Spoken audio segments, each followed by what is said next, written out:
Hello everyone, welcome to my Knowledgey. आज मैं एक बहुत ही वंडरफुल टेक्निक आप लोगों के साथ शेयर करने वाली हूँ जो कि ड्रग एडिक्शन के हवाले से है। ड्रग एडिक्शन जो कि आजकल हमारी सोसाइटी में एक बहुत ही कॉमन प्रॉब्लम बन चुकी है और मज़ीद इसमें इजाफा होता जा रहा है। हम ड्रग एडिक्शन को कैसे रोक सकते हैं? ड्रग एडिक्शन को रोकने के लिए आज एक बहुत ही वंडरफुल बिहेवियरल टेक्निक जिसका नाम है एवर्सिव थेरेपी या एवर्सिव टेक्निक, या आप इसको एवर्जन थेरेपी भी कह सकते हैं। आज आपको मैं इस टेक्निक के बारे में बताने जा रही हूँ, लेकिन टेक्निक के बारे में बताने से पहले ड्रग एडिक्शन के बारे में आपको बताऊंगी। ड्रग एडिक्शन क्या होती है, एक ब्रीफ सी डेफिनेशन यहाँ पे आपके साथ में शेयर करूँगी। बहुत ज़्यादा तफसील में नहीं जाऊँगी क्योंकि आज मेरा जो मेन टॉपिक है वो है एवर्सिव थेरेपी। उससे पहले ड्रग एडिक्शन की एक ब्रीफ सी एक्सप्लेनेशन हम देख लेते हैं। Drug addiction, also known as substance use disorder, is a chronic and often relapsing condition characterized by compulsive drug seeking and use despite the harmful consequences. People with drug addiction may experience intense cravings for the drugs and may prioritize obtaining and using the drugs over other important aspects of their life, such as work, schools, or relationships. Drug addiction can lead to a range of negative physical, psychological, and social consequences and can be difficult to overcome without professional help. तो यहाँ पे आप देख रहे हैं कि drug addiction क्या होती है। ऑफ कोर्स आप लोगों को समझ में आ गई होगी, जो कि एक हमारा हार्मफुल बिहेवियर होता है। यूजुअली यहाँ पे हमारी एक क्रेविंग होती है और इवन हम जानते भी हैं कि कितना हमें नुकसान होने वाला है, लेकिन स्टिल वो क्रेविंग जो है वो हमें फोर्स कर रही होती है कि हम वो ड्रग एडिक्शन कंटिन्यू रखें। और इसी तरीके से ये जो ड्रग एडिक्शन होती है ये सिर्फ ही हमारी फ़िज़िकल हेल्थ के लिए प्रॉब्लमेटिक नहीं होती, बल्कि हमारी साइकोलॉजिकल और हमारी जो सोशल वेलबींग होती है वो भी नेगेटिवली अफेक्ट हो जाती है। और यही वजह है कि ड्रग एडिक्शन को रोकना बहुत ज़्यादा ज़रूरी हो जाता है हमारे लिए। आज ये ड्रग एडिक्शन की डेफिनेशन थी जो आपको मैंने बता दी है। इसके बाद हम चलते हैं अपने एवर्सिव थेरेपी या एवर्सिव टेक्निक की तरफ। एवर्सिव थेरेपी क्या होती है, इसकी एक ब्रीफ सी डेफिनेशन बताऊंगी इंग्लिश में और उसके बाद आपको एक्सप्लेन करूंगी। Aversive therapy is a treatment approach that aims to reduce drug use by associating the drug with an unpleasant और aversive stimulus such as a mild electric shock or a nauseating drug. The idea behind aversive therapy is that the unpleasant experience will create a negative association with the drug, making the person less likely to use it in the future. ये एक brief सी definition थी जो आपके साथ मैंने share की। अब अवर्सिव थेरेपी क्या होती है वो मैं एक्सप्लेन करने वाली हूँ कि ये होती क्या है। असल में उससे पहले एक्सप्लेनेशन की तरफ जाने से पहले आपको मैं एक बहुत ही मज़े की एग्जांपल दूंगी। आप लोगों में से ऑफ कोर्स किसी ना किसी के साथ ऐसा हुआ होगा या आपने अपनी लाइफ में किसी ना किसी को ऐसा देखा होगा ऐसी कंडीशन में। समटाइम्स जब हमें हमारी तबीयत ख़राब होती है, हमें फ़ीवर होता है और कोई भी फ़िज़िकल प्रॉब्लम होती है, तो यूजुअली आप लोगों ने ऑब्ज़र्व किया होगा उसमें होता क्या है। हमारे यूजुअली मुंह का जायका बहुत ज़्यादा बुरा होता है, हम कुछ भी खाते हैं हमें बुरा लगता है।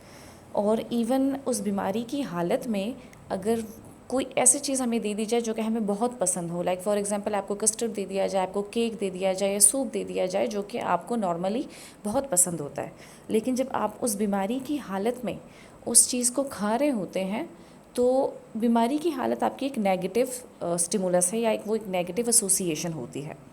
और यहाँ पे उस बीमारी की वजह से आपकी वो पसंद की चीज़ के साथ आपकी एक नेगेटिव एसोसिएशन बन जाती है।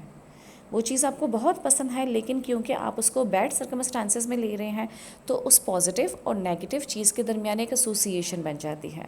और उस एसोसिएशन का रिज़ल्ट ये होता है कि इवन जब आप क्योर हो जाते हैं, आप बिल्कुल ट्रीट हो जाते हैं, नॉर्मल हो जाते हैं, तो इवन आप उस नॉर्मल कंडीशन में उस चीज़ को बुरा फील कर रहे होते हैं। आपका दिल नहीं करता कि आप कस्टर्ड है या केक है या कोई भी और ऐसी चीज़ है, आपका बिल्कुल दिल नहीं करता कि आप उसको खाएं। और क्यों? क्योंकि आपने बीमारी की हालत में उसके साथ एक नेगेटिव एसोसिएशन बना दी है। तो उसी से मिलती जुलती हमारे पास ये टेक्निक है, और ये टेक्निक क्या है इसको मैं भी एक्सप्लेन करने वाली हूँ। और ये एक बहुत ही ज़बरदस्त किस्म की टेक्निक है, लेकिन इसके हवाले से आपको मैं ये भी बताऊँगी कि आप उसको कैसे यूज़ कर सकते हैं, आप यूज़ कर सकते हैं या नहीं कर सकते, या इसको यूज़ करने के लिए हमें किन की ज़रूरत होती है। तो यहाँ पे इस टेक्निक में होता असल में ये है कि ड्रग एडिक्शन जो कि एक नेगेटिव चीज़ है, अब ड्रग एडिक्शन नेगेटिव चीज़ है और इंडिविजुअल जो है वो उसको पॉजिटिव कंसिडर कर रहा होता है, उसके लिए वो एक पॉजिटिव चीज़ होती है। बेशक उसको सारे उसके डिसएडवांटेजेस पता है, उसके सारी प्रॉब्लम्स पता है, लेकिन स्टिल वो उसको ले रहा होता है और उसको जो कंफर्ट उस ड्रग एडिक्शन की वजह से मिल रही होती है उसके लिए बहुत बड़ी चीज़ होती है वही कंफर्ट हासिल करना। तो वो बहुत मज़े से और वो बहुत ज़्यादा जानते हुए भी ये सारी चीज़ें जो है वो इग्नोर करता रहा होता है और वो ड्रग एडिक्शन जो है वो उसको स्टॉप करने के लिए कभी भी विलिंग नहीं होता। तो यहाँ पे असल में होता क्या है कि हमें ज़रूरत होती है उसकी उस ड्रग एडिक्शन की जो एक बुरी आदत है जिसको वो अच्छी समझ रहा है, हमने उसके साथ एक नेगेटिव एसोसिएशन बनानी होती है। नेगेटिव एसोसिएशन हम कैसे बनाएंगे, मतलब हमने कोशिश करनी होती है, हमने कोई ऐसी ट्रिक का यूज़ करना होता है कि वो इंसान खुद ही अपनी मर्ज़ी से ही वो जो ड्रग वो ले रहा है, वो स्मोकिंग हो सकती है, वो अल्कोहल हो सकता है, वो कोई भी और किस्म की ड्रग हो सकती है, तो वो जो ड्रग वो ले रहा है उसके साथ उस इंडिविजुअल की एक नेगेटिव एसोसिएशन बन जाए। और जिस तरीके से आपको मैंने एग्जांपल दी कि हम कस्टर्ड को फिर बुरा समझ रहे होते हैं और वो इवन नॉर्मल होने के बाद भी हम नहीं ले रहे होते, तो अगर आप सक्सेसफुल हो जाते हैं उसके ड्रग एडिक्शन, उसके ड्रग्स के लेने की आदत और किसी नेगेटिव चीज़ को उसके साथ एसोसिएट करने में आप सक्सेसफुल हो जाते हैं, तो वो खुद ही उस नेगेटिव एसोसिएशन की वजह से ड्रग लेने से इनकारी हो जाते हैं। तो इस तरीके से हमारी जो ये थेरेपी होती है ये काम कर रही होती है। इस टेक्निक की मज़ीद एक्सप्लेनेशन के लिए आपको ये मॉडल से मैं समझाने की कोशिश कर रही हूँ। यहाँ पे आप देखें तो सबसे पहले आपको ग्रीन बॉक्स नज़र आ रहा है जिसमें लिखा हुआ है eat unhealthy food. Eat unhealthy food जो कि ऑफ कोर्स एक नेगेटिव चीज़ है जो कि नहीं होनी चाहिए, लेकिन अगर किसी को ये बुरी आदत पड़ जाती है तो वो रुकता नहीं है। अब अगर उसको प्लेजर प्रोवाइड किया जा रहा है तो वो उसके लिए प्लेजरेबल स्टिमुलेशन का काम कर रही है और उसका रिजल्ट क्या होगा कि कंटिन्यू टू ईट, मतलब वो उस अनहेल्दी फूड को लेता रहेगा। लेकिन अगर आपने एवर्सिव टेक्निक का यहाँ पे यूज़ करना है और आप कोई भी एवर्सिव टेक्निक यहाँ पे ऐड कर देते हैं, कोई भी एवर्सिव फूड या कोई भी एवर्सिव गंदी स्मेल या कुछ भी आपने यहाँ पे ऐड कर दिया, तो वो एवर्सिव स्टिमुलस कहलाएगा। उस एवर्सिव स्टिमुलस की वजह से क्या होगा, aversion is created, aversion create हो जाएगी, मतलब वो इंडिविजुअल जो है वो उस एवर्जन की वजह से उस अनहेल्दी फूड को खाना छोड़ देगा और आपके पास रिजल्ट क्या आएगा, क्रेविंग रिड्यूस्ड। वो जो एक क्रेविंग होती है कि आपने अनहेल्दी फूड खाना ही खाना है, तो लाइक फॉर एग्जांपल कोई भी फास्ट फूड हो गया या कोई भी गंदी चीज़ हो गई है जिसकी हमें आदत पड़ जाती है और हम उसको ज़रूर खाने की कोशिश कर रहे होते हैं, तो एवर्सिव टेक्निक की वजह से हमारी वो आदत जो है वो ख़त्म हो सकती है। तो इसी तरीके से अगर उसी टेक्निक को हम ड्रग एडिक्शन के लिए यूज़ करें तो हमारे लिए ये चीज़ बहुत ज़्यादा बेनिफिशियल हो सकती है और हमारी जो ड्रग एडिक्शन की आदत हो सकती है वो रोक सकती है। अब आपने किस किस्म की एवर्जन प्रोवाइड करनी है तो उसके लिए आपको मैं चंद एक एग्जांपल्स यहाँ पे दे देती हूँ। फॉर एग्जांपल कोई इंडिविजुअल जो है वो अल्कोहल का यूज़ कर रहा है। हमारे यहाँ पे मुस्लिम सोसाइटी में अल्कोहल का यूज़ बहुत कम है, लेकिन सिर्फ एग्जांपल के लिए यहाँ पे आपको मैं बता रही हूँ।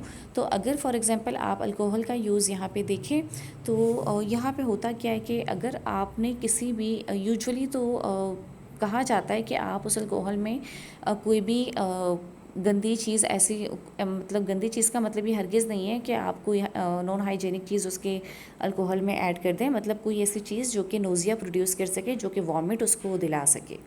तो कोई भी ऐसी चीज़, और ऑफ कोर्स यहाँ पे आप अपनी मर्ज़ी नहीं कर सकते, आपने किसी डॉक्टर से कंसल्ट करना होता है, आपने किसी साइकोलॉजिस्ट, किसी रिहेबिलिटेशन सर्विस प्रोवाइडर से कंसल्ट करना होता है, वो आपको प्रिस्क्राइब करते हैं और आपने तब जाके इसका यूज़ करना होता है। तो यहाँ पे कोई भी ऐसी चीज़ अगर आपने उसके अल्कोहल में ऐड कर दी है और उसको नहीं पता होता और वो अल्कोहल का यूज़ कर लेता है, तो उसकी वजह से क्या होगा, जैसे ही वो अल्कोहल पिएगा उसको वॉमिटिंग स्टार्ट हो जाएगी, उसको नोज़िया फील होगा, और जब चंद दफ़ा उसके साथ ये चीज़ होती चली जाएगी तो उससे होगा क्या कि उसकी एक नेगेटिव एसोसिएशन बन जाएगी, बिल्कुल ऐसे ही जैसे आपको मैंने बुखार वाली एग्जांपल दी। तो यहाँ पे वो आइंदा जो है वो ख़ुद से उस चीज़ से पीछे हट जाएगा। आइंदा जब वो एक नेगेटिव एसोसिएशन उसकी बिल्ड हो जाएगी तो वो ख़ुद ही अल्कोहल को यूज़ नहीं करना चाहेगा। इसी तरीके से आप फॉर एग्ज़ाम्पल सिगरेट स्मोकिंग से किसी को रोकना चाह रहे हैं, तो वहाँ पे आप क्या कर सकते हैं कि जब भी वो इंडिविजुअल सिगरेट स्मोकिंग स्टार्ट कर रहा है, आप क्या करें, कोई भी गंदी सी स्मेल प्रोड्यूस कर दें, कोई भी गंदी स्मेल जो कि उस इंडिविजुअल को बहुत गंदी लग सकती है, आप प्रोड्यूस करें, और जब वो एसोसिएशन बनती चली जाएगी और उसके जहन में ये चीज़ पुख्ता हो जाएगी कि जब भी मैं सिगरेट स्मोकिंग करता हूँ तो ये गंदी स्मेल होती है, तो यहाँ पे होता क्या है कि वो एक नेगेटिव एसोसिएशन उसकी सिगरेट स्मोकिंग के साथ बन जाएगी और इस तरीके से आहिस्ता आहिस्ता करके वो सिगरेट स्मोकिंग छोड़ सकता है। यहाँ पे एक तो ये टेक्निक हम दो तरीक़ों से यूज़ कर सकते हैं। एक तो उस इंडिविजुअल के इल्म में लाए बगैर आप ये सारी चीज़ें कर सकते हैं, उसको नहीं पता और आप किसी ना किसी तरीके से जो एवर्सिव टेक्निक होती है आपने उसको एडमिनिस्टर कर रहे हैं अपने किसी साइकोलॉजिस्ट के मशवरे पे, या इवन डायरेक्टली वो साइकोलॉजिस्ट खुद ही इस टेक्निक का यूज़ कर रहा है। तो आपके पास दो ऑप्शंस होते हैं। एक तो आपका ऑप्शन ये होता है कि उस इंडिविजुअल को नहीं पता और आप कुछ भी ऐसा कर रहे हैं, उसको वॉमिट हो रही है, उसको नोज़िया फील हो रहा है, उसको बुरा लग रहा है और आहिस्ता आहिस्ता करके वो उस चीज़ से हट जाएगा। एक हमारे पास रास्ता होता है कि आप उस इंडिविजुअल को बता दें, उस इंडिविजुअल को पता होता है और आपने उस इंडिविजुअल को क्लियरली बता दिया होता है कि अगर आप कोई भी सिगरेट स्मोकिंग करेंगे तो आपके साथ ये चीज़ होगी। आपको फॉर एग्ज़ाम्पल ये कोई भी नेगेटिव चीज़ है, कोई गंदी चीज़ है, कोई सड़ी हुई चीज़ है, कोई गंदा स्मेल है, आपने इसको फेस करना होगा। ये आपने क्लियरली उसको बता दिया है। अब यहाँ पे क्या होगा कि जब भी वो सिगरेट स्मोकिंग करेगा या किसी भी और किस्म की एडिक्शन करेगा, उसके माइंड में ये चीज़ होगी कि अब मुझे फेस करना पड़ेगा एक नेगेटिव स्टिमुलस को, और ऑफ कोर्स वो कब तक उस नेगेटिव स्टिमुलस को फेस करने के लिए विलिंग हो सकता है। आहिस्ता आहिस्ता करके उसकी वो नेगेटिव स्टिमुलस को फेस करने से बचने के लिए जो नशे की आदत होती है वो आहिस्ता आहिस्ता करके ख़त्म हो जाती है। तो इसलिए यहाँ पे हम कह सकते हैं कि उस इंडिविजुअल की इनसाइट जो है वो बहुत ज़्यादा ज़रूरी होती है।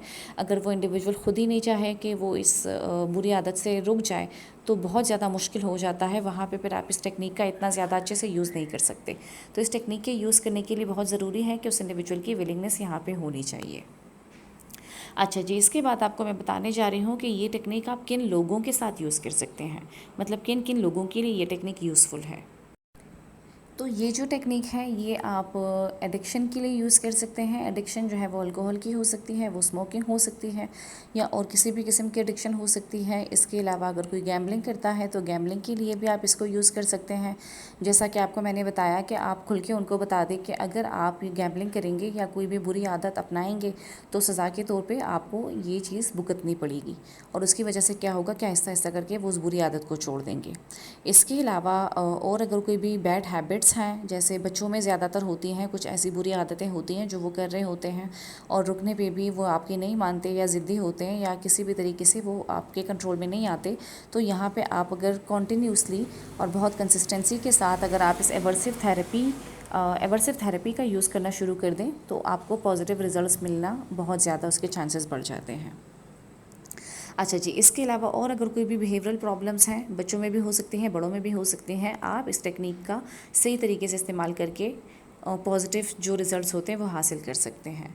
अच्छा जी, तो ये तो वो टॉपिक था कि आप किन लोगों के साथ यूज़ कर सकते हैं। अब यहाँ पे आपको मैं बताने वाली हूँ कि कौन से लोग जो हैं इस टेक्निक का यूज़ कर सकते हैं, मतलब एज एन एडमिनिस्ट्रेटर आप क्या आप इस टेक्निक को यूज़ कर सकते हैं या नहीं, मतलब आपने अगर किसी पे अप्लाई करना है तो आप किस किस पे आप अप्लाई कर सकते हैं या नहीं, या कौन कौन लोग हैं जो कि इस टेक्निक को अप्लाई कर सकते हैं किसी और इंडिविजुअल पे। तो यहाँ पे आपको बहुत ज़्यादा एहतियात की ज़रूरत है। सबसे पहले मोस्ट इम्पॉर्टेंट थिंग ये है कि इस टेक्निक को कभी भी मतलब मना किया जाता है कि नॉर्मल इंडिविजुअल्स जो कि साइकोलॉजिस्ट नहीं है, जिनका साइकोलॉजी की फील्ड से कोई ताल्लुक़ नहीं है, जिनकी कोई प्रैक्टिकल जिनका कोई एक्सपीरियंस नहीं है, तो वो या जिनकी कोई ट्रेनिंग नहीं है तो वो इसको यूज़ नहीं कर सकते।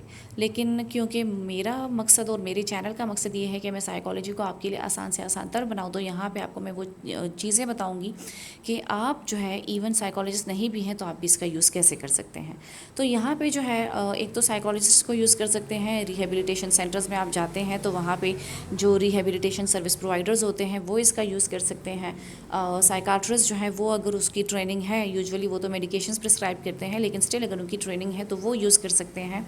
इसके अलावा आप as a family member, for example आप कि घर में कोई है, फादर है, ब्रदर है, या इवन फीमेल्स में भी ये चीज़ जो है वो हो सकती है, मदर है किसी की, सिस्टर है, तो बिल्कुल आप जो है अगर आप अपने आप में देखते हैं कि आप वाकई इस टेक्निक का अच्छे से यूज़ कर सकते हैं विदाउट कि आप उसको एबनॉर्मल बना दें या डिप्रेशन में उसको ले जाएं, तो ये सारी चीज़ें भी आपने देखनी होती हैं। तो अगर आपको लगता है कि आप इसका यूज़ कर सकते हैं तो आप बिल्कुल कीजिए, लेकिन कभी भी आपने सिवेरिटी पे नहीं जाना, कभी भी आपने बहुत ज़्यादा कोई सिवियर एवर्सिव स्टिमुलस बिल्कुल भी ऐड नहीं करना। आप जिस भी स्टिमुलस को ऐड कर रहे हैं कोशिश करें कि वो स्टिमुलस ऐसा हो कि उसकी वजह से उनको कोई भी साइकोलॉजिकल ट्रॉमा का शिकार ना हो जाए, ना वो स्टिमुलस ऐसा हो कि कोई आप उनको फिज़िकल इंजरी पहुंचा दें। तो बहुत ज़्यादा इन चीज़ों की एहतियात आप करें तो आप बिल्कुल जो है वो इस टेक्निक को यूज़ कर सकते हैं, लेकिन कॉशंस के साथ आपने देखना होता है, आपने अच्छे तरीके से इस टेक्निक के बारे में जानना होता है। तो यहाँ अगर एज अ फैमिली मेम्बर आप इस टेक्निक को यूज़ कर रहे हैं तो भी आपके लिए तब पॉसिबिलिटी होती है कि आप इस टेक्निक को सक्सेसफुली यूज़ कर सकते हैं अगर जिस इंडिविजुअल के लिए आप इस टेक्निक का यूज़ कर रहे हैं आप थोड़ा ज़्यादा अथॉरिटेटिव हैं उनके मुकाबले में। लाइक फॉर एग्जांपल अगर वो आपके फ़ादर हैं और आपको समहाउ उनसे डर लगता है और आपके फ़ादर बहुत ज़्यादा अथॉरिटेटिव हैं और बहुत ज़्यादा आप उस रोल में हैं कि आप उनको कुछ भी नहीं कह सकते और आपके लिए डिफ़िकल्ट है कि आप ये भी कोई भी एवर्सिव स्टिमुलस उन पर अप्लाई करें, तो आपके लिए पॉसिबल नहीं होगा इस थेरेपी या इस टेक्निक को करना। तो यहाँ पे बहुत ज़्यादा ज़रूरी है कि आपको इन सारी चीज़ों के हवाले से इन्फॉर्मेशन हो, ताकि आप जब भी इस टेक्निक का यूज़ करें तो आपके लिए कोई भी प्रॉब्लम नहीं हो। और इस तरीके से आप बहुत अच्छे तरीके से इस टेक्निक का यूज़ करके किसी भी इंडिविजुअल को एडिक्शन से रोक सकते हैं। तो ये तो वो सारी चीज़ें थी जो कि बहुत अच्छी थी और यहाँ तक आई होप आपको लगा होगा कि एवर्सिव टेक्निक ही वो टेक्निक है जिसको आप यूज़ करके एडिक्शन को रोक सकते हैं। लेकिन लेकिन लेकिन इतना नहीं है काफ़ी, क्योंकि जितनी भी टेक्निक्स हैं, चाहे वो साइकोलॉजिकल हो चाहे वो फिज़िकल हो, हर चीज़ के कुछ बेनिफिट्स और कुछ डिसएडवांटेजेस होते हैं। और ऑफ कोर्स एवर्सिव थेरेपी भी डिसएडवांटेजेस से खाली नहीं है। तो क्योंकि आपको मैंने पॉजिटिव पॉइंट्स तो बता दिए, इसलिए मेरी ज़िम्मेदारी बनती है कि आपको मैं नेगेटिव टेक्निक्स के बारे में भी बताऊं, नेगेटिव पॉइंट्स के बारे में भी बताऊं कि नेगेटिव पॉइंट्स एवर्सिव थेरेपी के क्या हैं। ये जो एवर्सिव टेक्निक है पहले बहुत ज़्यादा यूज़ की जाती थी, लेकिन आहिस्ता आहिस्ता करके जैसे जैसे टाइम गुजर रहा है तो इस टेक्निक का यूज़ जो है वो कम हुआ जाने लगा है। और कुछ जो रीज़न्स हैं वो यहाँ पे आपके साथ मैं शेयर कर रही हूँ। तो कुछ ऐसे रीज़न्स हैं कि जिसकी वजह से हम एवर्सिव थेरेपी का यूज़ नहीं कर सकते। वो रीज़न्स ये हैं कि अगर फॉर एग्ज़ाम्पल जैसे आपको मैंने स्टार्ट में बताया कि अगर आपने अल्कोहल में कोई भी गंदी चीज़ ऐड कर दी है जिसकी वजह से इंडिविजुअल को नोज़िया फ़ील हो रहा है, तो वो जो नोज़िया फ़ील हो रहा है और वो अल्कोहल से रुक गया है, वो कब तक रुका रहेगा, यहाँ पे आपको ये सोचने की ज़रूरत है। क्योंकि वो इंडिविजुअल आपके घर में है, आप जब भी वो अल्कोहल ले रहा है आपके नोटिस में है, आप वो नोज़िया इंड्यूसिंग स्टिमुलस जो है वो वहाँ पे ऐड करते जा रहे हैं और आपको तसल्ली है कि वो इंडिविजुअल आपके उस स्टिमुलस की वजह से अल्कोहल से रुक गया है। लेकिन कब तक? क्या वो इंडिविजुअल घर से बाहर नहीं जाएगा? क्या वो इंडिविजुअल अपने फ्रेंड्स से जो कि अल्कोहल का यूज़ करते हो, क्या वो उनसे नहीं मिलेगा? क्या वो इंडिविजुअल इतना बेवकूफ़ हो सकता है कि उसको आइडिया नहीं हो कि कोई उसके अल्कोहल में कुछ मिला रहा है जिसकी वजह से उसको वॉमिट फ़ील हो रही है? तो ये कुछ ऐसी हकीकतें हैं जो कि आपको पता होनी चाहिए। अगर वो घर से बाहर निकलता है और कहीं और उसको अल्कोहल प्रोवाइड किया जाता है और वो पीता है और वहाँ पे उसको नोज़िया फ़ील नहीं होता, तो वहाँ से उसको आइडिया हो सकता है कि शायद घर में उसके साथ कुछ भी गड़बड़ की जा रही है। इसके अलावा अगर वो हॉस्पिटलाइज्ड है या वो रिहेबिलिटेशन सेंटर में है और उसके साथ वहाँ पे वो चीज़ें की जा रही हैं, तो वो तब तक होती हैं जब तक वो उस सेंटर में मौजूद होता है। जैसे ही वो घर आता है और वो जो एक प्रोसेस होता है वो रुक जाता है, वहाँ पे उसको आइडिया हो जाता है और वो फिर से ड्रग एडिक्शन की तरफ जा सकता है। तो यहाँ पे ऐसी कंडीशन में अगर वो इंडिविजुअल ख़ुद चाहे कि उसकी वो जो एडिक्शन है वो रुक जाए, जैसे आपको मैंने बताया कि आपके पास 2 ऑप्शंस होते हैं। एक ऑप्शन में उसको पता होता है कि उसके साथ ये सारी चीज़ें की जा रही हैं और वो विलिंगनेस शो करता है कि हाँ मैं रेडी हूँ इन सब चीज़ों के लिए, तो वहाँ पे फिर इस चीज़ के चांसेस कम हो जाते हैं कि वो दोबारा जो है वो एडिक्शन स्टार्ट कर देगा। तो एक तो ये प्रॉब्लम होती है एवर्सिव टेक्निक को करने में। दूसरी प्रॉब्लम ये होती है कि कुछ हमारे लिए एथिकल इश्यूज़ बन सकते हैं, क्योंकि इस टेक्निक ये जब न्यू इंट्रोड्यूस की गई तो यहाँ पे बताया गया था कि आप माइल्ड इलेक्ट्रिक शॉक भी दे सकते हैं, जो कि बहुत ही इलेक्ट्रिक शॉक की बात ऑफ कोर्स हो रही है तो बहुत ही एक नेगेटिव चीज़ है जो कि हरगिज़ नहीं होनी चाहिए। तो यहाँ पे क्या होता है कि कुछ ऐसी एथिकल इश्यूज़ की वजह से भी इस टेक्निक को ज़्यादा पसंद नहीं किया जाता और कहा जाता है कि नहीं, आप किसी को नुकसान नहीं पहुँचा सकते, ना फिज़िकल इंजरी ना ही साइकोलॉजिकल इंजरी। तो कुछ उन चीज़ों की वजह से इस पर पाबंदी लगा दी गई है। लेकिन हाँ, क्योंकि एडिक्शन हम जानते हैं कि वो ऑलरेडी एक नेगेटिव चीज़ है और बहुत ज़्यादा इंसान को ऑलरेडी फ़िज़िकल और साइकोलॉजिकल प्रॉब्लम्स तो हो ही रही होती हैं, और इवन सिर्फ उसके लिए ही प्रॉब्लमेटिक नहीं होता बल्कि उसके सारी फैमिली मेम्बर्स जो है वो उसको भुगत रहे होते हैं। तो वहाँ पे आप माइल्ड से माइल्ड कोशिश करें कि हल्की से हल्की जो है वो एवर्सिव स्टिमुलस का यूज़ करें। बहुत ज़्यादा कोई सीवियर ऐसी चीज़ बिल्कुल भी यूज़ ना करें जिसकी वजह से आप उसको ज़्यादा नुकसान में डाल दें, तो तब आप इस टेक्निक को अच्छे तरीके से यूज़ कर सकते हैं। तो आई होप आपको ये टेक्निक अच्छी लगी होगी और कमेंट सेक्शन में मुझे ज़रूर बताइएगा अगर आपने इस टेक्निक को पसंद किया है, या अगर इस टेक्निक के हवाले से कोई भी क्वेश्चन आपके माइंड में है तो let me inform, I will explain all these things. अच्छा जी, तो आज के लिए ये टॉपिक काफ़ी है। ओके, थैंक यू, अल्लाह हाफिज़।